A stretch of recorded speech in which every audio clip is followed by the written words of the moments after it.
In early 2003, Amarjit Chohan was living a dream. A successful businessman with a loving wife, Nancy, 2 children, and his mother-in-law, Charanjit. Their London home was warm, happy, and full of life. His company, Seba Freight, located near Heathrow Airport, was booming. Amarjit had worked hard to build everything from the ground up since migrating from India. But in February, that dream shattered into a nightmare no one could have imagined. On February 14th, Nancy made a troubling call to her brother Enkar in New Zealand. Her voice trembled. Amarjit went to the office yesterday and hasn't returned. His phone is off. Later, she got a voicemail from him. Oddly, in English. He always spoke to her in Punjabi. Something felt wrong.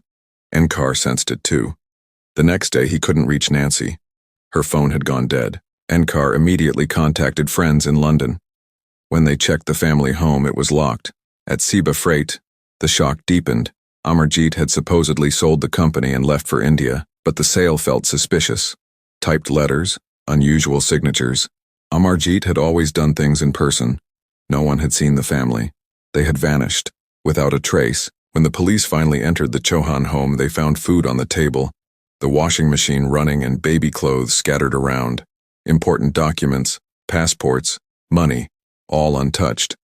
Nancy's mother's return ticket to India was still on the table, and the holy book, Guru Granth Sahib, was left behind, something Charanjit would never abandon.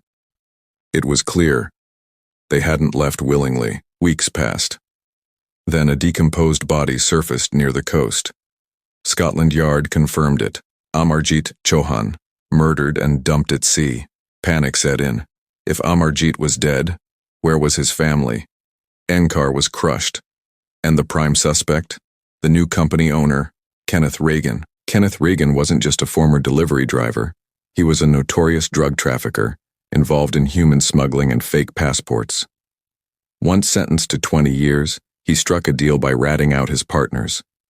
After serving just 8 years, he re-entered society quietly and found his next target, Amarjit Chohan. Regan learned Amarjit was thinking of moving to India. He lured him into a meeting at his home, pretending to introduce a buyer, but it was a trap. Amarjit was kidnapped, beaten, and forced to sign legal documents transferring his company. Then, he was murdered, and his body dumped in the sea. But Kenneth wasn't done. 2 days later, Regan and his accomplices entered Amarjit's home. One by one, they murdered Nancy, baby Rendra, 18-month-old Devender, and Charanjit. Their bodies were hidden on a remote farm. Regan hoped that with everyone gone, the crime would stay buried. But a single witness would soon unravel his plan. Belinda, the farm's owner, had returned unexpectedly. She saw strangers on her property. Something about them felt wrong. Days later, she called Scotland Yard. Her tip led police back to Regan, and the horrifying truth beneath the soil. The bodies of Nancy, the children, and Charanjit were discovered, buried on Belinda's farm. The evidence was undeniable. Kenneth Regan and his accomplices were arrested. The trial exposed the monstrous plot. A family slaughtered for greed. In 2005, Kenneth Regan was sentenced to life in prison, never to be released. The Chohan family's story became a haunting reminder that evil often hides behind smiles, and greed knows no limits.